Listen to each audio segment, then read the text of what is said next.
اعوذ باللہ من الشیطان الرجیم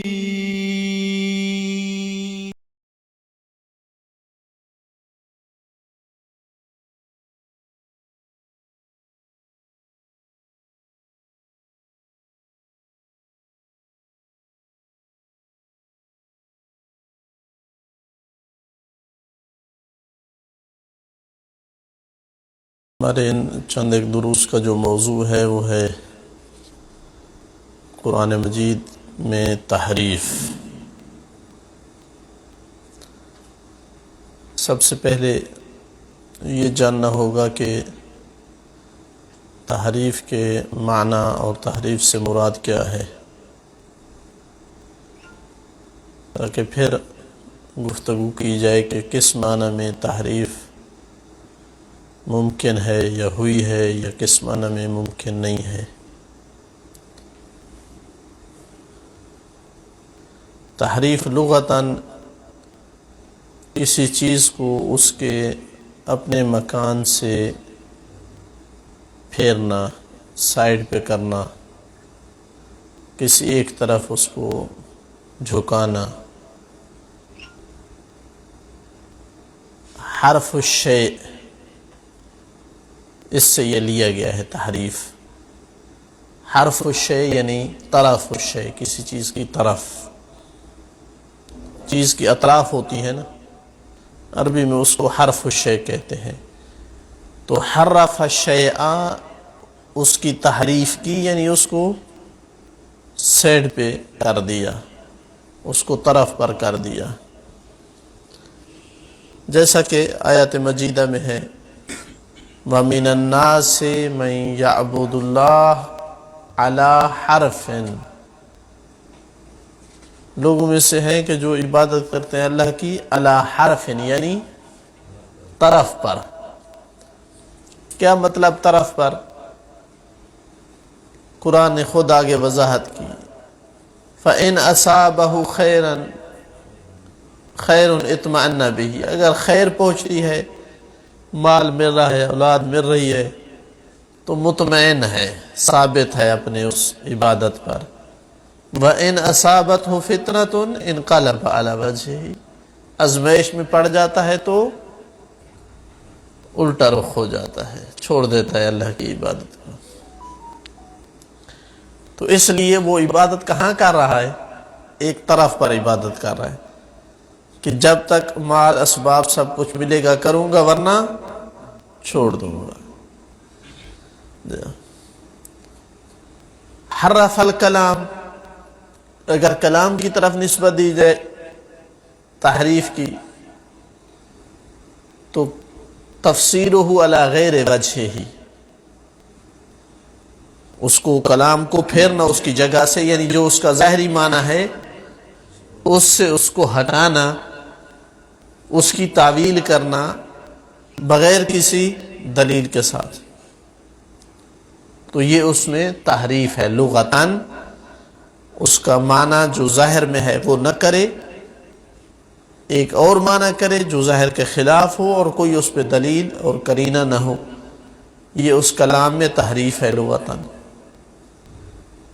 تو کہہ سکتے ہیں اگر کلام کی طرف تحریف کی نسبت دی جائے، کسی کلام کی طرف، حرف الکلام یعنی تغییر فی معنی الکلام، اس میں تبدیلی لانا، جس طرح کہ اللہ تعالیٰ نے ارشاد فرمایا یحرفون الکلم عن مواضعہ، کلمات کو ان کے مواضع، ان کے یعنی جو جگہ ہے اس سے پھیرتے ہیں، یعنی کیا؟ ان کی تفسیر کرتے ہیں جو ظاہر کے خلاف ہے۔ کلام اس پہ دلالت نہیں کر رہی، لیکن وہ وہی معنی مراد لیتے ہیں، چونکہ خواہش نفس سے وہ معنی ان کے موافق ہے، اور جو ظاہر معنی ہے وہ ان کے خلاف ہے۔ جس طرح کہ کسی نے بعض لوگوں سے جب فضائل اہل بیت برداشت نہیں ہوتے تو وہ کیا کرتے ہیں؟ معنی میں تبدیلی لانے کی کوشش کرتے ہیں۔ انا مدینۃ العلم وعلی بابها، یہ ظاہر حدیث ہے اب وہ حدیث کی سند کو تو نہیں ٹھکرا سکا ابن تیمیہ، لیکن ایک معنی اس نے کیا کہ شاید یہ مراد ہو، انا مدینۃ العلم، میں علم کا شہر ہوں، وعلی بابھا، اور اس شہر کا دروازہ اونچا ہے۔ وعلی، علی کا معنی لغوی بلند، بابھا یعنی باب المدینہ، تو میں شہر علم ہوں لیکن اس کا دروازہ جو ہے وہ اونچا ہے، شاید سیڑھی لگا کے چڑھنا پڑے دروازے پر۔ یہ اس کو کیا کہتے ہیں لغتاً؟ تحریف، کلام میں تحریف کرنا لغوی معنی، یعنی اس کو ظاہر سے پھیرنا۔ اہل لغت نے بھی لغوی معنی یہی لکھا ہے، اور روایت میں بھی یہ معنی وارد ہوا ہے۔ امام باقر علیہ السلام ارشاد فرماتے ہیں، اللہم صلی علی محمد وعلی وَكَانَ مِن نَبْذِهِمْ الْكِتَابِ، اور انہوں نے کتاب کو جو نبذ کیا ہے، چھوڑا ہے، وہ کیا تھا؟ ان اقاموا حروفہ، حروف کو اپنی جگہ پہ قائم رکھا، وحرفوا حدودہ، لیکن قرآن کی حدود میں، اس کے معانی میں، مفاہیم میں تحریف کی۔ لفظ وہی لفظ ہیں قرآن کے، وہ تبدیل نہیں کیے، لیکن معنی میں جیسے آپ وضو کی آیت اٹھا کر دیکھیں، ترتیب اسی طرح ہے آیت کی، لیکن پاؤں کے مسح کی جگہ دھونے کو لے آئے، وہ پیچھے جا کر جوڑا اس سے۔ فَهُمْ يَرْوَوْنَهُ وَلَا يَرْعَوْنَهُ، وہ اس کی روایت تو کرتے ہیں، قرآن کو نقل تو کرتے ہیں، لیکن اس کی رعایت نہیں کرتے۔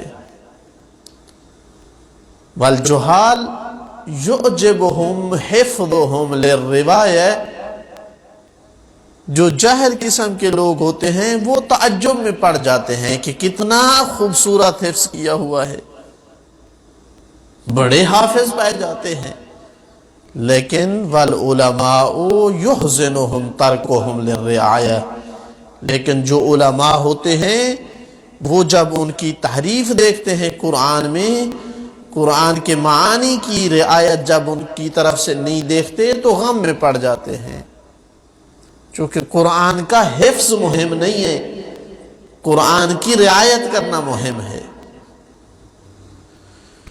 تو یہ ہے قرآن مجید کا اپنا معذرتاً تحریف کا لغوی معنی ہے۔ لغوی معنی تحریف کا کہ کسی بھی چیز کو اس کی جگہ سے ہٹانا، جب کلام کی طرف نسبت دی جائے تو اس وقت اس کا معنی ہوگا کہ کلام کو ظاہر کے خلاف گھمایا جائے، کوئی اور معنی کیا جائے۔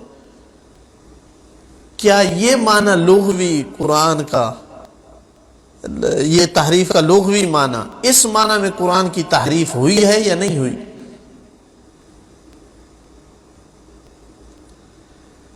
بہت ساری ہوئی ہے۔ جس کسی نے بھی تفسیر بالرے کی ہے، اور اس کی 10 مثالیں مل جائیں گی، جس کسی نے بھی تفسیر بالرے کی ہے، اس نے تحریف لغوی کی ہے، جسے ہم تحریف معنوی کہتے ہیں۔ خود یہ روایت اس پر خیر شاہد ہے کہ امام علیہ السلام فرماتے ہیں کہ لوگ ان کے حفظ کو دیکھ کر بلے بلے کرتے ہیں، جاہل لوگ، لیکن علماء حزن اور غم میں پڑ جاتے ہیں کہ کس طرح انہوں نے قرآن کے معنی کو تبدیل کیا ہے۔ اور بالخصوص وہ آیات کے جن کا تعلق اہل بیت کے مقام کے ساتھ ہے، اس کی تو ہر ممکن کوشش کی گئی ہے ان کے ظاہر کے خلاف لے جائے۔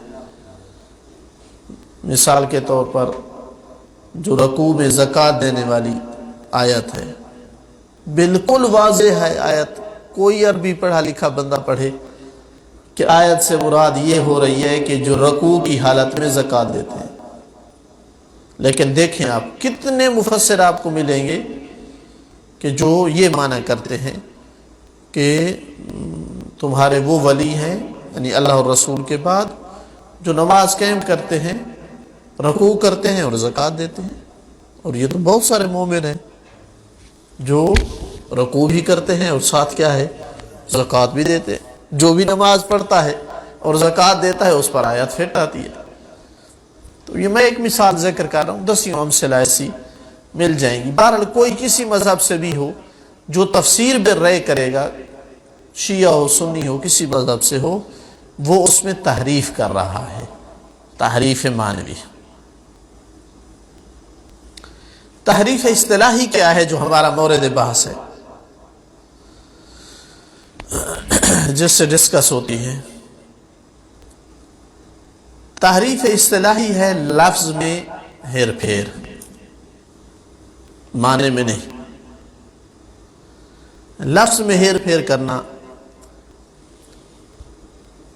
اس کی کچھ قسمیں واقع ہیں، ہر کوئی تسلیم کرتا ہے اس کو. مثلا لہجے میں تحریف ہوئی ہے، مختلف لہجے اختیار کیے گئے ہیں، ہر جگہ وہ قریش والا لہجہ باقی نہیں رہا ہے. قراءت کلمہ میں تحریف، کسی کلمے کو فتح یا کسرے کے ساتھ پڑھنا، بہت ساری جگہ پہ اس میں بھی تحریف ہوئی ہے. مثلا آپ ادبی تفسیریں اٹھا کر دیکھیں، مجموع البیان یا کشاف، یا وہ آپ کو جگہ جگہ بتائیں گے اس کلمے کو اس اعراب کے ساتھ بھی پڑھا گیا ہے. اب ظاہر ہے جب رسول اللہ پہ اترا تھا تو وہ کسی ایک حرکت کے ساتھ اترا تھا، یا کسرہ کے ساتھ یا مثلا فتح کے ساتھ. تحریف موضعی، مکان تبدیل ہونا، اس کا بھی یعنی شد و مد سے انکار نہیں کیا جا سکتا کہ نہیں ہوا. بعض آیات کا یعنی مکان چینج ہوا ہے، کوئی حرج نہیں، کوئی اس کو تسلیم کرتا ہے. اس میں روایات بھی بہت ساری ہیں، اور بالخصوص اس لیے بھی کہ جو ہمارے پاس ترتیب ہے یہ ترتیب نزولی نہیں ہے، یہ نزولی نہیں ہے، یہ ترتیب بعد میں دی گئی ہے. کچھ تو کہتے ہیں کہ اصلاً رسول اللہ کی زندگی کے بعد ترتیب دی گئی ہے، پھر تو اصلاً کوئی تحریف کا یعنی موضوع ہی نہ رہا. جب ساری صحابہ نے ترتیب دی ہے تو پھر کیا تحریف کیا رہ جائے گئی یعنی. لیکن صحیح تحقیق یہ ہے کہ یہ ترتیب رسول اللہ صلی اللہ علیہ وآلہ وسلم کے زمانے میں دی گئی. ممکن ہے چند ایک آیات رہ گئی ہوں کہ جو مثلا بعد میں جن کو ترتیب دیا گیا. ان تینوں اقسام سے قرآن کی صحت پر خاص اثر نہیں پڑتا ہے، یعنی کوئی معنی پہ بہت زیادہ فرق نہیں پڑتا ہے. جو مورد بحث ہے زیادہ، جس پر شیعہ کو تہمت دی جا رہی ہے، چونکہ یہ پہلی تحریف ہے، وہ بھی ان کے قائل ہیں، وہ ہے تحریف بالنقص یا زیادہ. تحریف بالنقص یعنی قرآن مجید میں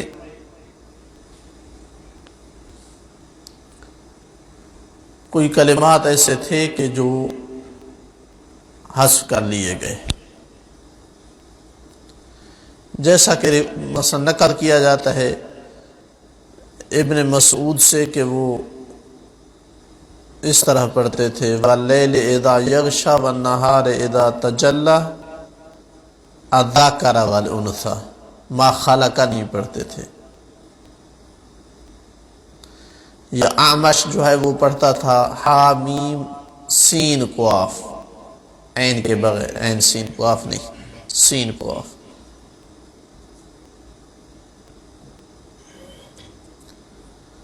یعنی اصلا قراءت میں نقص ہے، یا یہ ہے کہ جو موجود نص ہے ہمارے پاس اس میں حذف کیا گیا ہے عمدن یا نسیانن. اسی وجہ سے اہل سنت کے ہاں ایک نظریہ پایا جاتا ہے کہ کچھ آیتیں منسوخ التلاوت ہوئی ہیں، یا منسی ہیں،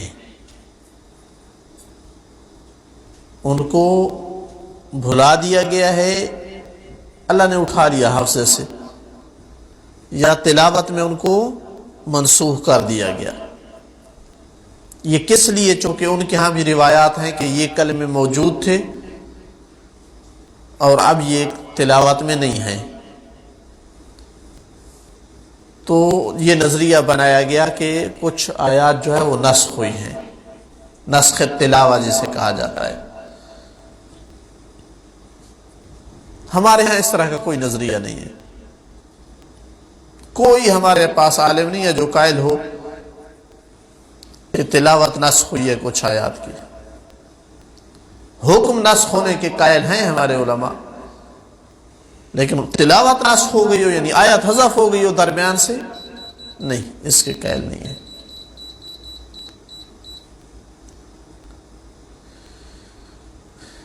اسی طرح جو مورد بحث تحریف ہے، تحریف بالنقص اور ساتھ تحریف بالزیادہ، کہ قرآن میں کوئی کلمہ یا کوئی آیت زیادہ کی گئی ہے۔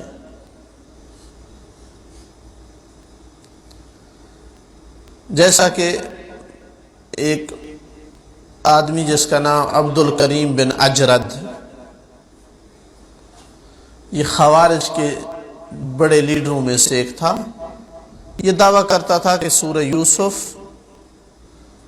جو ہے وہ قرآن سے نہیں ہے، چونکہ اس میں محبت کا قصہ ہے، پوری سورت قرآن سے نہیں ہے، یہ اضافہ کیا گیا ہے۔ یا ابن مسعود سے نقل کیا جاتا ہے کہ وہ کہتا تھا کہ یہ معوذتین جو ہے آخری دو سورتیں یہ قرآن سے نہیں ہیں، ان کا اضافہ کیا گیا ہے۔ تو یہ اصطلاحی معنی تعریف بالنقص، تحریف بالنقص یا تحریف بالزیادہ، یہ ہوا ہے یا نہیں ہوا؟ اس میں علماء اسلام کا موقف کیا ہے؟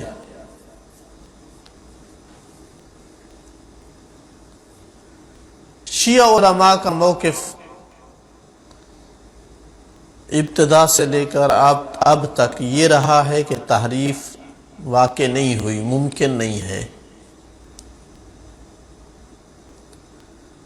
شیخ مفید سے لے کر اب تک سید خوئی قدس سرہ،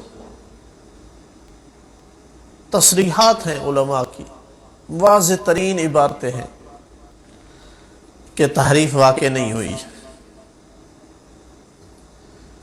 مجھے تعجب ہوتا ہے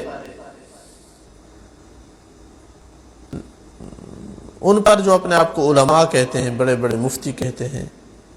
چلو ایک عام آدمی اگر شبہ کا شکار ہے یا پراپیگنڈے کا شکار ہے، تو علماء تو ذمہ دار لوگ ہوتے ہیں، جلدی پراپیگنڈے میں نہیں آتے، تحقیق کر لیتے ہیں، پوچھ لیتے ہیں۔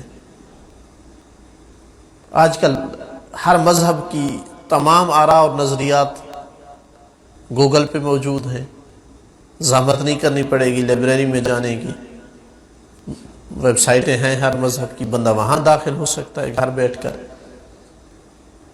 پرسوں ایک مسئلہ پیش آیا پاکستان میں عقد کا، ایک اہل سنت لڑکی کا عقد شیعہ سے ہوا۔ ہمارے سب فقہا کہتے ہیں اگر ناسبی نہیں ہے، چونکہ ناسبی اسلام سے خارج ہو جاتا ہے، ناسبی نہیں ہے تو اہل سنت سے نکاح جائز ہے۔ تو وہ لڑکی اہل سنت سے تھی، ان کی آپس میں کوئی کلیش ہو گئی، تو اس نے چاہا کہ طلاق کے بغیر جدا ہو جائے، تو اس کو کہا گیا کہ ہاں آپ کے مذہب میں جو ہے آپ کا نکاح ہی نہیں تھا، چونکہ لڑکا شیعہ تھا۔ اب کوئی اور اس سے نکاح کرنا چاہتا تھا، تو اس نے رابطہ کیا کہ بھئی میں کر سکتا ہوں یا نہیں۔ تو میں نے کہا کہ نہیں، بہت سارے اہل سنت تو نکاح درست سمجھتے ہیں، بلکہ نکاح مصر ہوتے ہیں کہ ہم پڑھیں گے، جہاں بھی شیعہ سنی کا لڑکا شیعہ ہو یا لڑکی شیعہ ہو، نکاح میں اکثر یہ آتا ہے کہ اہل سنت کے علماء کہتے ہیں ہم پڑھیں گے، تو وہ جائز سمجھتے ہیں تو پڑھیں گے۔ تو 2-3 دفعہ انہوں نے کہا کہ نہیں بھائی وہ ان کے مفتی کہتے ہیں کہ نہیں. مجھے پھر انہوں نے بھیجا 1-2. یقین کریں میں پھر ویب سائٹوں پہ داخل ہوا. جس ویب سائٹ کو کھولا تقریباً ہر ویب سائٹ پہ یہ لکھا ہوا تھا کہ ہاں اس شیعہ سے نہیں ہوتا ہے جو تحریف قرآن کے قائل ہے. خدا آپ کو ہدایت دے, اللہ آپ کے دل سے یہ تعصب اور بغض اور کینہ نکال دے. شیعہ کا قصور تو صرف اتنا ہی ہے کہ اہل بیت سے محبت کرتے ہیں. کم از کم گوگل پہ داخل ہوں, ویب سائٹ شیعہ کی کوئی بھی نکال کر اٹھا لیں. یہ بعین ہی اسی طرح کی تہمت ہے جس طرح کہا جاتا ہے اہل سنت بیچارے عام لوگوں کو کہ شیعہ کے قرآن کے 40 پارے ہیں. کوئی زحمت نہیں کرتا کہ وہ جائے شیعہ کے گھر میں کہ آپ کے ہاں قرآن ہے تو دکھائیں ہمیں. کسی قاری شیعہ قاری کو سن لیں کہ وہ کون سا قرآن پڑھ رہا ہے. نماز ہماری سن لیں, ہم نماز میں کون سی صورتیں پڑھتے ہیں. تعجب ہوا, یعنی حیرت ہوئی کہ اب تک بھی یعنی اتنے حد تک پروپیگنڈا ہے اور اس کی اتنی ترویج ہو رہی ہے, اور مفتی کر رہے ہیں جو ان کے فقہا. یعنی یہ زیب نہیں دیتا ایک عالم کو. ٹھیک ہے آپ کے خلاف بھی ممکن ہے ہمارے شیعہ میں کچھ تہمتیں یا پروپیگنڈا ہو, لیکن علماء ہمارے نہیں کریں گے آپ کے خلاف اس طرح. آپ کی کتابوں کو پڑھتے ہیں, ان پہ چھان بین کرتے ہیں, واقعاً اگر آپ قائل ہیں تو وہ بات کی جاتی ہے ورنہ نہیں. تو بہرحال شیعہ علماء فقہا محققین ایک بھی نہیں ملے گا جو کہے قرآن کی تعریف ہے. یہ چیلنج دے رہا ہوں میں. ایک بھی محقق علماء میں سے نہیں ملے گا کہ جو کہے قرآن کی تعریف ہوئی ہے. ہاں چند ایک آپ کو محدث ہمارے مل جائیں گے کہ جن کا کام تحقیق نہیں تھا, صرف حدیث جمع کرنا تھا, اور ہر خشک و تر کو انہوں نے جمع کیا ہے. نعمت اللہ جزائری علی اللہ مقامہ, مقدس شخصیت تھے, لیکن تحقیق نہیں کر سکتے تھے. وہ ان کی کتاب اٹھا کر دیکھیں, انوار نعمانیہ. ایک برادر کے گھر گیا, کہا میں کتاب لے آیا ہوں. کون سی؟ انوار نعمانیہ. وہ چائے کہنے کے لیے گھر میں گئے, کمرے میں نے اٹھا کر دیکھی, ایک جگہ سے پڑھی دوسری جگہ سے, واپس آئے تو میں نے کہا اس کا نام ظلمات نعمانیہ ہونا چاہیے. اس میں اتنی خرافات لکھی ہوئی تھی, اتنی خرافات جو اصل مذہب کے ساتھ منسجم ہی نہیں تھی. تو ایسی کتاب کو آپ مصدر قرار دیں شیعہ کا کہ اس میں لکھا ہوا ہے تعریف قرآن ہوئی ہے. خوف خدا کرے. ہزاروں کتابیں ہیں ہماری علوم قرآن پہ. کتنی کتابیں, 10 کتابیں علوم قرآن پہ لکھی ہوئی ہیں. 10 جلدوں پہ ایک بندے نے کتابیں لکھی ہیں علوم قرآن پہ. یا وہ ان کی محدث نوری کی کتاب کو لے آتے ہیں. وہ محدث ہے بھائی, محقق نہیں ہے, اس کا کام ہے حدیثیں جمع کرے. اس کا بھی مین مصدر انوار نعمانیہ ہے, محدث نوری کا بھی. احسان اللہ ظہیر صاحب جو ہے انہوں نے لکھ دیا اسی کتاب کو دیکھ کر, فصل الخطاب کہ شیعہ و تعریف کے قائل ہیں. وہ جیسے ایک بین بجاتا ہے اور پیچھے سارے شروع ہو جاتے ہیں. اس نے وہاں سے اٹھائی باتیں اور روایتیں کہ شیعہ تعریف کے قائل ہیں, اور پیچھے کسی نے نہیں دیکھا, چونکہ پہلے سے ماشاءاللہ شیعہ کے محبت بہت زیادہ ان کے دلوں میں موجود تھی. احسان ظہیر الہی جو ہے اس نے ایک سہارا کھڑا کیا اور سب نے ساتھ دیا.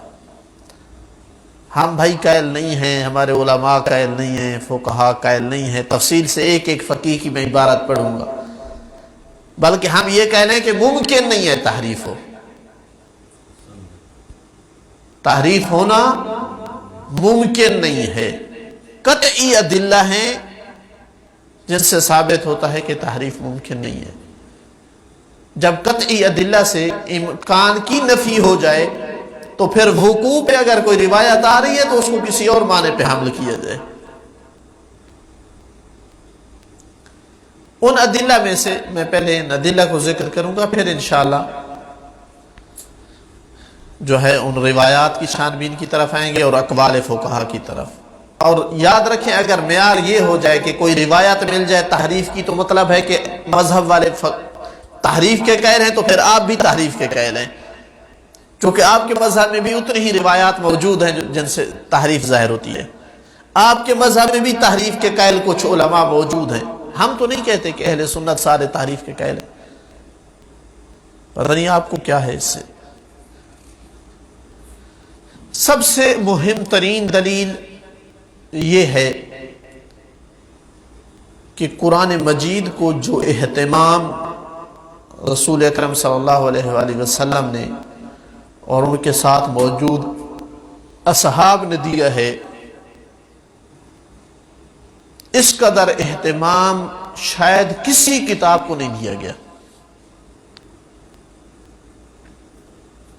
آپ سنیں، پڑھیں تاریخ کو کہ جب آیت اترتی تھی تو کس طرح اس کو حفظ کرتے تھے اور تھوڑے عرصے میں کتنے حافظ پائے گئے، کتنے لوگوں کے سینوں میں موجود تھا، کتنے لوگ اس وقت لکھ رہے تھے اس کو. چونکہ یہ ہر کسی کو معلوم ہے کہ اللہ کے رسول نے اس دنیا سے چلا جانا ہے اور مسلمانوں کا جو مین مصدر رہنا ہے قیامت تک، دستور رہنا ہے، وہ قرآن ہے.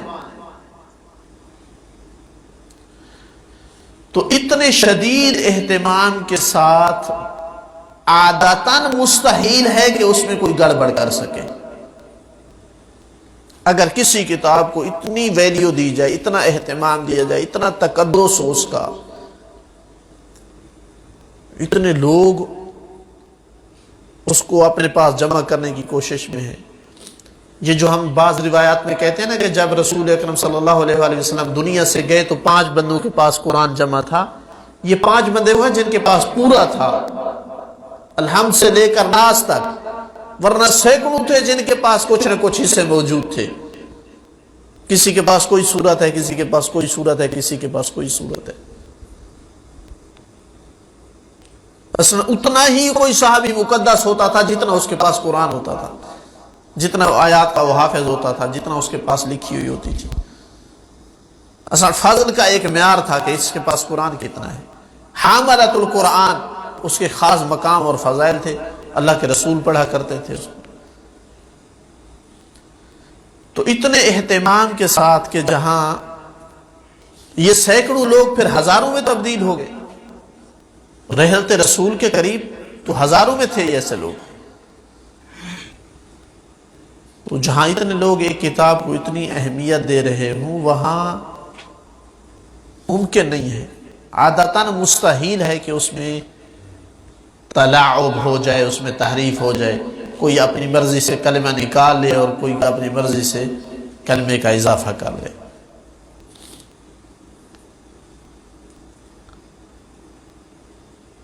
دوسری دلیل کہ اس میں کوئی شک و شبہ نہیں کہ قرآن ایک معجزہ ہے. یہ معجزہ صرف ان لوگوں کے لیے تھا جو ابتدائی اسلام میں تھے، یا قیامت تک کے لیے معجزہ ہے؟ یہ زندہ معجزہ ہے، ہر دور میں رہے گا قیامت تک کے لیے. یہ فرق ہے نبی پاک کے معجزے میں اور دوسرے انبیاء کے معجزوں میں. اکثر معجزات آنی ہوا کرتے تھے. آنی یعنی ایک وقت میں پایا گیا اور ختم، وہ باقی نہیں ہے، صرف خبر بچ گئی اس کی کہ فلاں نبی نے یہ معجزہ دکھایا. نبی ثقلین کا یہ معجزہ اسی اپنی آب و تاب سے قیامت تک کے لیے باقی رہے گا جیسے آیا تھا. اور یہ ضروری ہے چونکہ یہ دین اسلام دائمی ہے، قیامت تک کے لیے ہے. نبوت نبی ہمیشہ کے لیے ہے. تو جب تک اس نبوت نے رہنا ہے اس کا پروف یہ ساتھ چلتا رہے گا. یہ اس نبوت کا پروف ہے.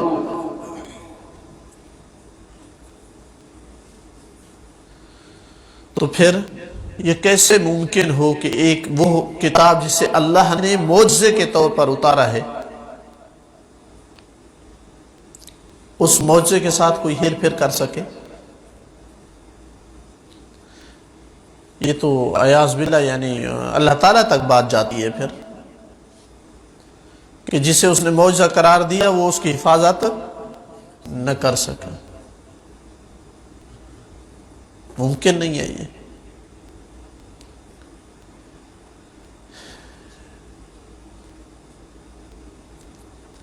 تیسری دلیل کہ ائمہ معصومین علیہم السلام 329 ہجری تک رہے ہیں. غیبت کبریٰ 329 ہجری میں واقع ہوئی ہے. یہ وارث قرآن تھے یا نہیں؟ کیا ممکن تھا یہ قرآن کی تحریف پر کمپرومائز کرتے؟ ٹھیک ہے چھوٹے موٹے حکم میں تقیہ ہو سکتا ہے، قرآن کی تحریف پر تقیہ کا امکان ہے. ایک عام مومن کی جان میں تقیہ نہیں ہو سکتا. التقیۃ لحقن الدماء فلا تقیۃ فی الدم. جب تک خون کی حفاظت ہے تقیہ میں تقیہ کریں، لیکن جب تقیہ میں خون بہا جا رہا ہو تب کوئی تقیہ نہیں. قرآن مجید میں تحریف اور ائمہ خاموش رہیں جن کو اللہ نے اس شریعت اور اس دین میں محافظ بنا کر بھیجا ہے، یہ ممکن تھا اصلا؟ تو یہ کیسے ہو سکتا ہے کہ ائمہ علیہم السلام ہاں تب ہو سکتا تھا جب اعاذ باللہ انہیں قرآن نہ آتا ہو، پتہ نہ چلے کہ تعریف ہو گئی ہے. جبکہ چھٹے امام سینے پہ ہاتھ رکھ کے فرماتے تھے ہاں ہونا علم الکتاب، یہاں علم کتاب ہے. آصف بن برخیہ کے پاس علم من الکتاب تھا، لیکن یہاں اس سینے میں علم الکتاب ہے. تو کیسے اتنے ائمہ معصومین علیہ السلام کے زمانے میں؟ اور کوئی یہ نہ سوچے کہ تحریف جو ہے ان کے بعد ہوئی ہے. نہیں، جو تحریف کا دعویٰ کرتا ہے وہ بہت پہلے سے کرتا ہے، فوراً رحلت رسول کے بعد وہ تحریف کا دعویٰ کرتا ہے.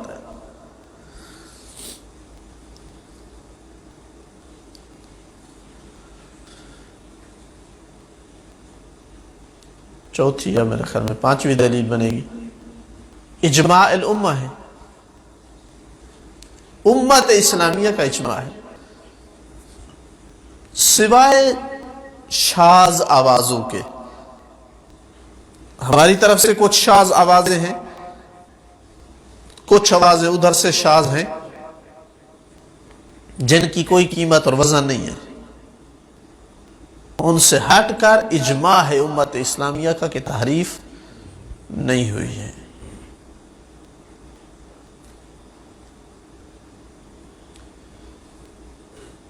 تو امت جب جمع ہو جائے کسی چیز پر تو دلیل قطعی ہے.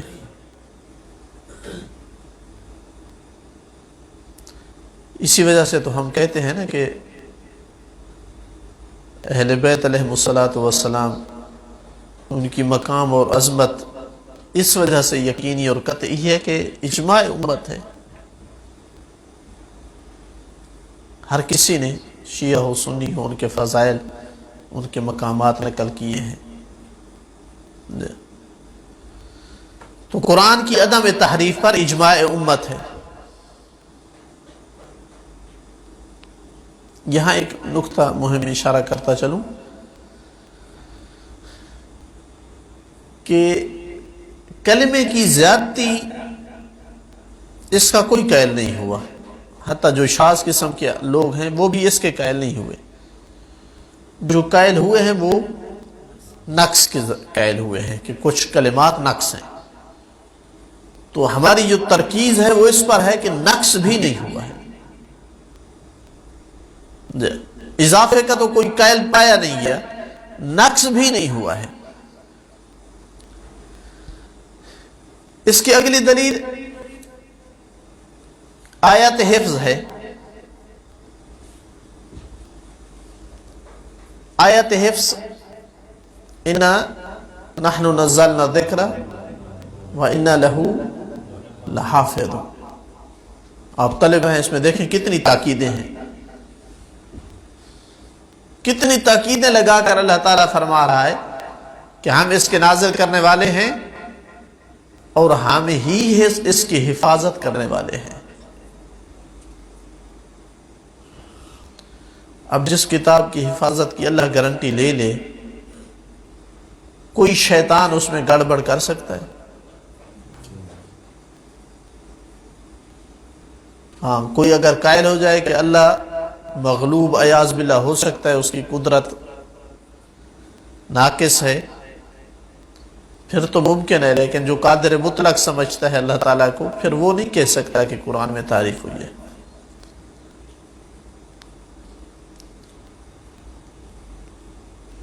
اچھا، اب بعض کہتے ہیں کہ یہ دور لازم آتا ہے اس آیت سے استدلال کرنے سے، چونکہ کس نے کہا ہے کہ اس آیت میں تحریف نہیں ہوئی ہے؟ ہو سکتا ہے اسی آیت میں تحریف ہو. تو اس کا جواب یہ ہے کہ جس طرح عرض کیا ہے کہ اضافے کے ساتھ تحریف کا کوئی قائل نہیں ہے. اضافے کے ساتھ تحریف کا کوئی قائل نہیں ہے. جو ہے تو نقص کے ذریعے قائل ہے تحریف کا. دوسری بات کہ جو روایتیں وارد ہوئی ہیں اضافہ قرآن میں اضافہ ہوا ہے، وہ مخصوص روایات ہیں کہ یہ اضافہ ہے اور یہ ہے یا یہ ہے. قائل کوئی نہیں ہے، لیکن روایتیں ہیں اضافے کی، جس طرح میں نے اشارہ کیا ہے شروع میں. لیکن وہ معین اضافہ ہے کہ آخری 2 صورتیں ہیں یا سورہ یوسف ہے، ان میں یہ آیت نہیں ہے. تو لہذا یہ آیت قطعی طور پر قرآن کی آیت ہے.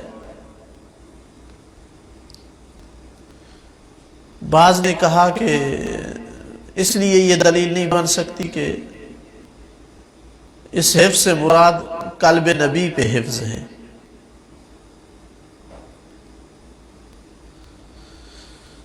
قلب نبی پہ حفظ ہے، لیکن یہ دعویٰ بلا دلیل ہے، آیت میں تو نہیں ہے. آیت مطلق ہے، اِنَّا نَحْنُ نَزَّلْنَا الذِّكْرَ وَإِنَّا لَهُ لَحَافِظُونَ. ہم اس کی حفاظت کریں گے. جو ضرورت تھی جس حفاظت کی یا جہاں خطرہ تھا قرآن میں گڑبڑ ہونے کا، وہ قلب نبی پہ تو نہیں تھا جس حفاظت کی گارنٹی اٹھانے کی ضرورت پڑی.